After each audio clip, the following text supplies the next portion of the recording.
What's up, dudes? Welcome back to Heroes Fight Club. It's going to be episode number 2 after a little bit of a hiatus. Kind of got sick, some holiday traveling, and also there's kind of a lack of events in general, much less online events, which is a really great source to get replays, which is really what I like to base a lot of this analysis on, having the tools within the replays to get cooldowns, vision, etc.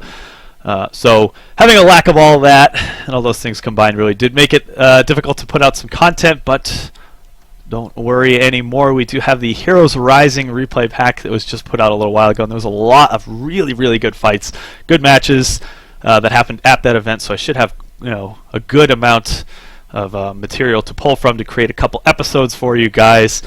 Per usual, if you have any suggestions or maybe fights that you would like to see broken down, please leave them in the YouTube comments below. Otherwise, usual, like, subscribe, and probably within the next week or so I'll have the next episode out, but in the meantime, let's get into it.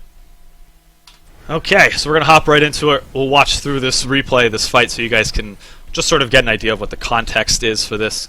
What we're looking at here is Bob Ross Fan Club up against Cloud9 in game number 4 of their series during the grand finals of Heroes Rising. A couple things to take note of is, yes, Zeratul did die just before this fight ended up breaking out, but also take note of Zuna's positioning throughout the start of it, which sort of gives you a good reason as to why this fight ended up breaking out in the first place.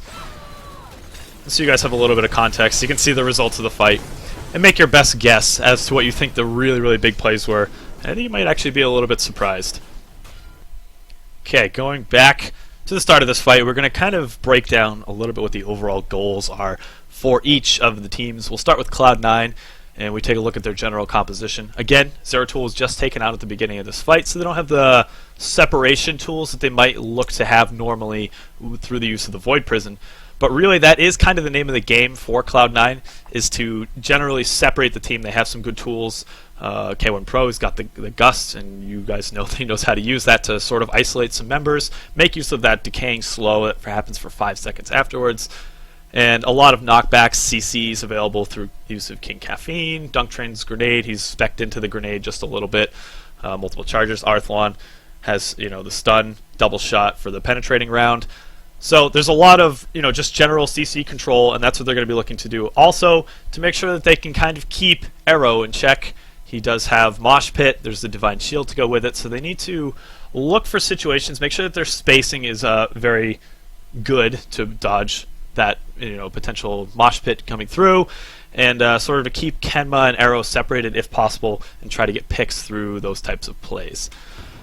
So as we see this fight sort of start to break out, or at least the positioning for it, I think the biggest thing to note for the setup of this is what King Caffeine ends up doing with the remaining seconds of his Dragon Knight, and that is mainly kicking Kenma away. Now if we pause right at this moment for Cloud9 and their decision making, they have just noticed, and let me get my fancy little drawing tool out here.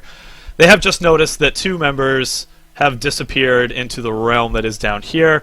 They have just kicked their support off in this direction. So there's going to be a big separation in this area here between their support and one of their damage dealers and their somebody who's providing a lot of control CCs for the team. And that means that there's no protection for a mosh pit if he ends up having to use it. And this is really the reason that Cloud9 moves in to make this strike. They also can see, if you guys look down here on the mini-map, Zuna is really far away, and one of the big reasons that I do want to sort of highlight that, let me just clear this out real quick. I can bring up the damage tab. There it is. A little bit hard to read. UI is messing up a little bit, but no matter. You can see, yeah, you would expect Kel'Thas to be the one who's sort of in the lead for this damage, but it's Zuna is also putting out a lot, only about 1k damage, hero damage behind. So having that person out of the fight is more or less equivalent to Zeratul not being present in terms of his utility and damage output. So this is actually a very fine time for Cloud9 to strike, and probably they're not going to get a better opportunity for the next 30 seconds that Zeratul is out. Okay, hopping right back in where we left off. And we see that Kenma has just been punted, and the Dragon Knight, as far as Bob Ross Fan Club is concerned, these are the guys in blue right now, things are going pretty well for them. They only lost a couple structures during that. Dragonite is just about expired. Zeratul is dead for the next 30 seconds. They're not really expecting too much aggression. They're going to try to use this time to catch up in experience, which is exactly why we see Zuna in the top lane collecting experience, and Arrow and Fan have now consequently moved down to the bottom lane to pick up some of their own. What they weren't really expecting was quite a bit of aggression, and as soon as this punt happens over onto Gimmeh, let me get the drawing tool out. As soon as he gets punted off in this direction, like I was highlighting before, this is really the time to move in. And Arrow's position right here it's really just to make sure that Fan in this particular spot is going to remain safe, as he is the peel for the team. But as soon as he sees that punt, he should sort of have this like imaginary leash in his head in terms of making plays to about maybe right here or so. If Gimmeh, especially in this late game, ends up moving past that distance, he has a timer on his health in terms of how much damage he can take before Gimmeh can reasonably move in within normal reaction times to get a Divine Shield off. At the very minimum, just to keep Arrow alive, not necessarily to set up for a mosh pit. So we'll go ahead, we'll clear this out, and then we can talk about positioning. And I really want to focus on what would be perceived perhaps as mistakes on Arrow's side, but really you can see that he actually made a very good effort and got a lot of value out of what tools and position he had available to him. So let's advance this a little bit further. Gimmeh immediately moves down to this position, and Arrow right now realizes he's in a bad spot, especially with Arthlon sitting right in front of him with the double charge, the 1.5 second stun on the bullseye talent picked up at level 16. This is going to get rough. Arrow proceeds to take a couple stuns, and I'd say probably the first mistake that we want to point at is the usage of his power slide. Now, what he was probably hoping to do was to power slide through these two targets here. He does have the upgrade at levels 1 and 4, which increases the width, increases the speed in which he power slides through, and he's also getting 1.25 seconds of stun. So if he is sort of thinking ahead a little bit, sees Gimmeh's position as he's moving forward, and says, okay, I can dash through here, get a stun onto King Caffeine and Arthlon, immediately mosh, catch those two targets, and hopefully Fan and Gimmeh can help to follow up. We see that McIntyre is moving down as well. And Zuna at this point is also starting to shift down. I think that makes a lot of sense. The problem with what Arrow ended up doing was he sort of tried to dash out to cancel Arthlon's second stun perhaps, but there's 1.5 seconds and there's a lot less sort of cooldown on the ability to cast between the two. You can chain the two together. So I think that was probably a risk, and it ended up getting canceled. As you can see, there's now 12 seconds on the cooldown for that. So now he's in a really much further away position from Gimmeh, and it looks a little bit grim in terms of whether or not he's going to be able to, get this mosh pit off with any sort of effectiveness. So we'll advance this a little bit further. So that ends up happening. He does get this mosh pit at the last second. Now, you see a lot of heroes clumped up on Cloud9's side, and you should be thinking like, oh, you could probably get at least 3 people in this mosh pit, but based on the way things are being positioned, 2 is actually the best that you can really hope for. K1 Pro, very, very solid player, is going to have the reaction. He's saving his barrel roll to get out of this, and the positioning on Dungtran, we're going to talk about this a little bit later, is very, very smart, making sure that he is not really within range of any of the other members of his team to get moshed. So the best case scenario is that you're going to grab King Caffeine and Arthlon at this point in time, which is exactly what he does, given the Divine Shield. Gets some heals immediately after, so things are looking pretty good.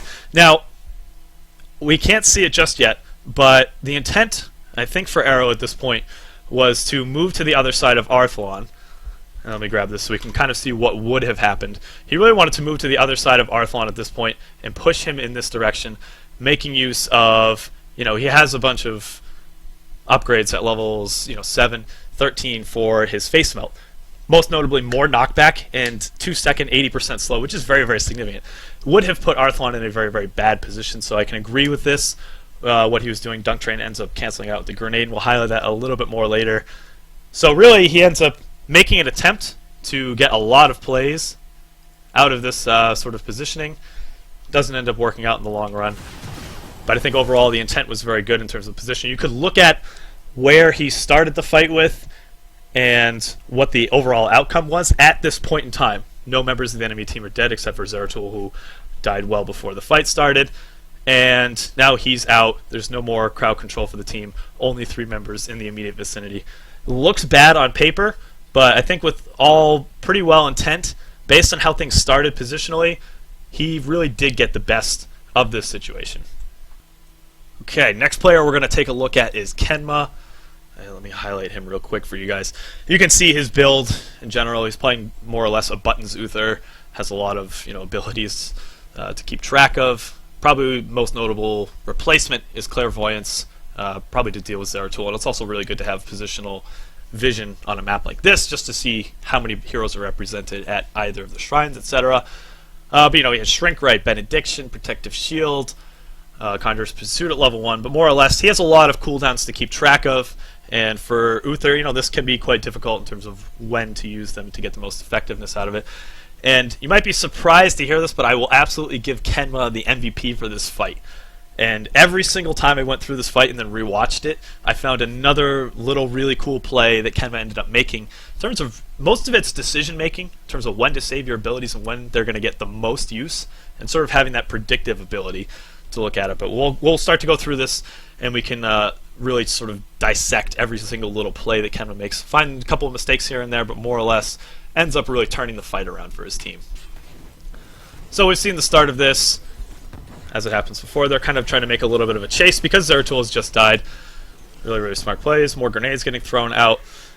And the biggest thing that I want to highlight, and we've talked about this a little bit previously, is as soon as this punt happens, your biggest job as a support player is to recognize where trouble is going to happen and get to it and fix it immediately as soon as you can. And you see that the instant that he gets punted, he knows what the enemy team's strategy is. And sort of like I was highlighting before, making this distance as big as possible to make a move onto Arrow, or in this case possibly Fan too, based on how he positioned himself. As soon as he saw that leash that I was talking about earlier with Arrow has grown to be much further than his health bar allows him to be away from Gimmeh, he has to make an immediate move. So as soon as he gets knocked to this location here, he mounts up and starts to make his move over to get to Arrow to try to save him. And I have to really, really stress, it's something that doesn't necessarily always get highlighted in pro play, but positional and predictive awareness for support players is really what's going to help them to stand out. Anytime you always see that support is just always right there at that time in professional play, that's what is really making those really, really good supports. And there's a lot of other things. There's not necessarily the flashiest plays, and I'm going to highlight some ones that ended up making a huge difference as we go forward in this replay. So first and most important thing I wanted to highlight was the fact that Gimmeh immediately recognized that something was about to happen and starts to move in the exact correct direction. So he sees this, just barely gets in time to make use of this Divine Shield. Take a look at his cooldowns, and you can see what he has available to him. Most notably, Benediction is available, which it's really, really hard as an Uther player to know which spells to really make use of Benediction because it resets the cooldown for them. And, do you use stun? Double stun? Do you use double heal? Etc. That's not necessarily always the easiest thing. So we see this Divine Shield gets thrown down. Not necessarily the most accurate of healing waves. Could have been slightly better. That's no problem. And I think it's really the plays that start happening right here that are so, so important. First thing that we see is the use of Shrink Ray immediately getting thrown down into Arthlon. Now this is big. It's sort of a contingency plan in case he's not able to deal with the Stim Drone that's going to get probably thrown onto Arthlon. K1 Pro doesn't really have that much mana left. He would be a decent target for it. He's also a bit of a distance away from K1 against Dunk Train. So you can probably assume Arthlon's going to be the target. Let's throw the Shrink around to him to slow his movement speed and also reduce his damage output. It's just a flat damage reduction for anything that Arthlon puts out. He has the most Seasoned Marksman stack. He's definitely the biggest threat at this point. So he throws the Shrink Ray down into Arthlon, but I think really the next biggest thing that we see is the use of this Hammer of Justice and the position that he has put himself in to really cancel out. As soon as he hears the noise for the start of the Stim Drone, he cancels it out. And that is so, so important. You can see it just goes on this 10-second cooldown. Having that much more DPS onto Arthlon at this point in the fight could have been disastrous. If anyone's been up against a Rainer that has that Stim Drone on him, it's a lot of damage output, especially because of how fed he is with his Seasoned Marksman. That ends up being a much, much bigger play then might be noticeable if you just kind of glance through this fight at that moment in time. There's a lot of other good plays that he made. Benediction to double heal onto Arrow just to keep him alive just a little bit longer. But overall, I think a couple of those plays that were really, really huge. So kudos to Gimmeh. I think, honestly, you can go back and look at one player on Bob Ross Fan Club that turned that fight around. Absolutely, it's the support. All right, moving on over to Cloud9's side. We're going to take a look at K1 Pro's play. And I actually want to take this opportunity to sort of look at the build that we see popping up for K1 Pro, in this case through the use of Flow Rider and Airy Gusts, and how he ends up getting quite a bit of damage out of that. Basically, if you don't guys know anything about Falstad's trait, after not taking damage for 6 seconds, you move 30% faster, sort of instead of having a mount. This is what he has. Now, he's able to throw out a lot more abilities than he normally would be able to because of this Flow Rider. 100% faster cooldown of basic abilities while this is active. So as long as he isn't taking damage, then he's going to be able to dish out quite a bit more himself, through the use of Secret Weapon, Giant Killer, and the Seasoned Marksman stack, which work really, really well in Dragonshire. He sets himself up because K1 Pro is so good at getting these flank positions without taking any damage. He knows the exact right time to go in when the enemy team is distracted. This is a perfect build for K1 Pro and how he plays. So let's take a look at some of the cool things. Again, at this point K1 Pro has really taken a look at the enemy teams, sort of what their goals are. And we'll pause it right here to finish explaining this. He knows that the goals are to hit a mosh pit for the enemy team, and they make use of the Divine Shield to get out of that. So you always, if ETC is within power slide range, you are going to make sure that you have your barrel roll off cooldown so that you can try to dodge either the mosh pit or the power slide itself to get out of range. And having that reaction time, super, super important. So they aren't quite able to kill him. Here's the startup for it, and is able to dash out. Now, let's talk a little bit about this gust that just happened and why the position of it is so good. Ideally, sure, you're taking out Arrow, pushing him out of his channel. It's not going to happen this time because of the Divine Shield.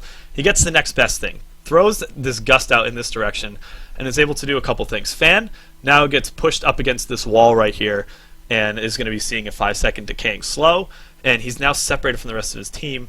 Also ends up separating Gimmeh, McIntyre from the rest of the crew. Now if Gimmeh is not able to get to Arrow, that's a lot less support that's happening, less stuns that Dunk Train now has to worry about if he wants to try to get a stim drone off. Very, very, very good positioning on this gust, and it's definitely the mark of a very good Falstad player, knowing when to make use of these gusts to try to get the most out for the rest of the team. So let's go ahead and advance this just a little bit. Thought that was a very good play right there. And then sort of just take note of the rest of the positioning that he has for this fight. Ends up burning through quite a bit of his mana, putting pressure onto Fan, and he takes this opportunity. He sees the arcane barrier go up for Fan and says, okay, I have now overextended. And that's super important as a flank player to know your limits in terms of being able to get out. He realizes he has no mana to even barrel roll at this point. All he has left is his Z. So it's super smart of him. Get his damage in, get Fan fairly low, and then not overextend. So we're going to see at this point, again, there's quite a bit of risk. He's going to be taking a look sort of at what cooldowns are going to be coming back up. If he tries to poke out right here, there's definitely the potential for Fan to throw down another wind, basically, to stun him. McIntyre could be putting this wall in this area. That could also spell disaster for K1 Pro. And also Zuna's moving in. He realizes that Dunk Train is probably going to be the target, but why take this risk? No one has any vision of him for the time being. McIntyre hasn't used his Oracle just yet, so I think that this makes a lot of sense. We're gonna go ahead and see him fly out just to get to that back line, making sure that his flank position is as good as it possibly can be. We'll advance this forward one more time. K1 Pro dodging down to the other side, and you see him throw down another hammer, and I think to try to get the most to scare the rest of the team off. So many people would be really, really tempted to throw out some auto attacks to just try to get some damage in. Again, we talked about all those stuns. Not necessarily all of them were used in that fight, and it takes a lot of restraint and reserve just to throw the ability out, not try to get that damage in. Again, not the flashiest of plays necessarily for K1 Pro. Really just kind of wanted to highlight the patience that he has and sort of the general positioning that he has as a flank player to get the most out of this fairly unique build. Also, the gust was really sweet too, so you can take notes on that. Okay, and for our last highlight we're going to look at is Dunk Train. And after you see this sort of next section, you're just going to understand why this whole fight really came down to a support battle, which wasn't necessarily obvious at the end of the fight. Maybe you would have looked at the overall fight and said, oh, the mosh pit was really the big deal, or the wall that McIntyre threw down. But we're going to see some really, really cool positioning plays out of Dunk Train throughout this fight, and why it really ended up almost turning the fight around if it weren't for Kenma's plays. So we take a look at Dunk Train. Instant he sees Arrow, he says, this is going to be a problem. I need to make sure that my positioning is a little bit more optimized. If I get caught in a mosh pit, and the rest of my team does as well, I need to be it's my responsibility as a support player to make sure that that isn't a disaster for the enemy team. I have cleanse, I have grenades, I have, the stim drone's going to get a lot of effectiveness and a lot of very high burst heal. He cannot get caught, especially with no mobility on his basic abilities. Cannot get caught in those mosh pits. So you see him immediately turn around. Super smart, just to try to always have that optimum positioning. So he has, at this point in time, he does have 2 charges of his grenade. If you take a look at his build, he does have the mana refund at level 4 and the extra charge of grenade at level 16. Sometimes you see him grab the extra knockback at level 7. Dunk Train, always been a big fan of these grenade builds. I personally hate them, but the more I watch Dunk Train play with this style of build, he tends to make these plays pretty constantly, and they either get him or his teammates out of trouble, set up for really good positioning. So I'm starting to come around to it, and I think that this fight should show you why. Although some of them ended up being misplaced, the intent was definitely there. So the first grenade we see thrown out is here. Basically, by the time he has thrown it, Arrow is already in the mosh pit, so he throws it in this direction, really just hoping to get a little bit of extra damage to get the KO. The Divine Shield gets thrown out basically while it's in air. No big deal. I think I like the intent of it, though, so it's pretty smart. So what happens next in terms of positioning for Dunk Train? First of all, before I even get into that part of it, I want to talk about the space that he has set up between himself and his teammates. Basically, if Arrow really wants to go out of his way to get Dunk Train into a mosh pit through the use of a power slide into mosh, he's only going to be catching Dunk Train. And anytime you're watching his positioning, that's always true. He's always at least 1 radius of this mosh pit away from the rest of his team. If he's the only one who gets caught, Arrow's going to get blown up for making this really overextended position just to try to get Dunk Train to focus the medic. And you hear that a lot in your solo queue games or whatever. Focus medic. It's not always the right call. And what Arrow ended up doing, not overextending just to get to Dunk Train, really, really smart. So positioning aside, I think that was a really great play. Just in general, just to make sure he's safe from Arrow. Now the next thing that we see is he still has a charge of this grenade. Not using it. He could have thrown it in the direction of Kenma just to sort of push him back. We're going to see the K1 Pro covers that with the gust. But really, he knows there's going to be enough support that's happening immediately after this fight, really to keep Arrow alive for a few moments after this mosh pit ends. And if you take a look at Arrow's build with this, the loudspeakers, the face melt, there's a lot of potential to push the remaining members of the people who are caught in this mosh pit. Most notably, these 2 guys, of course, are the only 2 people being hit. But if Arrow decides to rotate up here, like we mentioned before, and throw that knockback in this direction, that's 80% slow for 2 seconds, and they get pushed, over to somewhere to where Kenma is. That's awful. And as a support player, you cannot allow that to happen. So we see the Dunk Train really just making the most of the situation, saving the use of this final grenade. We're going to see where he throws it. As soon as this mosh pit is done, and he's able to cancel, he throws it out, and it pushes him far enough away so the Arrow is not able to rotate up in this direction. Ends up getting killed. Arthlon still in a safe spot. I think that's a very, very smart play. You see that he ends up trying to get that stim drone onto Arthlon to turn the fight around. Super clutch play again from Kenma to cancel that out. Very, very smart. The one other thing that I want to highlight about Dunk's build is that he did go cleanse. And if you guys have been playing Heroes for a long time, you know that cleanse used to be for, it would take, as soon as you cast the ability for an entire second afterwards, could not be CC'd. Complete CC immunity. Now, it basically applies a relentless for that second that it's afterwards, and allows you to remove 1 CC. The way that Mosh Pit works, it puts out a stun that refreshes itself like every 0.2 of a second for the entire 4 seconds duration of Mosh Pit itself. Now, if you cleanse somebody who's sitting right at the edge, and the communication is very, very good, you can cleanse the person, and they can step outside of the range of mosh pit for the couple moments, the very, very short amount of time. So, we saw that he was sitting here. Somebody right on the edge of it, yeah, they could step out. Sure, that works. But what do you really get from that? And we could see that Arthlon, in his case, he was getting healed. King Caffeine's not going to die with the HP pool he has, and he can immediately throw up his trait afterwards. It takes a lot of forethought to not cleanse somebody out of that situation. One, because it's risky, but two, because it's just really not necessary, and you could save it for additional stuns and CCs afterwards. Fans, gravity lapse, whether Gimmeh goes in for Hammer of Justice, which he still has a charge of, in a couple seconds. So I think it's really, really smart. Some good play. We'll advance this a little bit further. We can end up seeing, as soon as Zuna appears, I think this is the one mistake that Dunk Train makes. He should have tossed his next charge of his grenade. Because the first one that he threw at the beginning of the mosh pit has now recharged, come off cooldown. Should have thrown this. Probably would have saved his positioning from, would have saved Arthlon as well. Really, unfortunately, he throws it right there, and you can see it. Might have to sort of highlight that for you guys. Grenade gets tossed right here. And I think it's just a little bit of an unfortunate position. Whether the Ancient Spear is what's allowing him to pass through it, or he just barely missed it. It does have a very small hitbox. But because he's not able to push Zuna away, that's really what ends up getting him killed. So that's kind of unfortunate timing-wise. And we sort of see how this continues to play out. Really, really nice wall from McIntyre. And the rest of the fight kind of ends up playing out in favor of Bob Ross Fankov. Some really, really cool plays, though, from Dunk Train. I thought that, again, the positioning was super smart, saving the abilities, not using the cleanse when it really wouldn't have been that effective. Still, not a favorable fight for Cloud9, but some cool plays on their side regardless.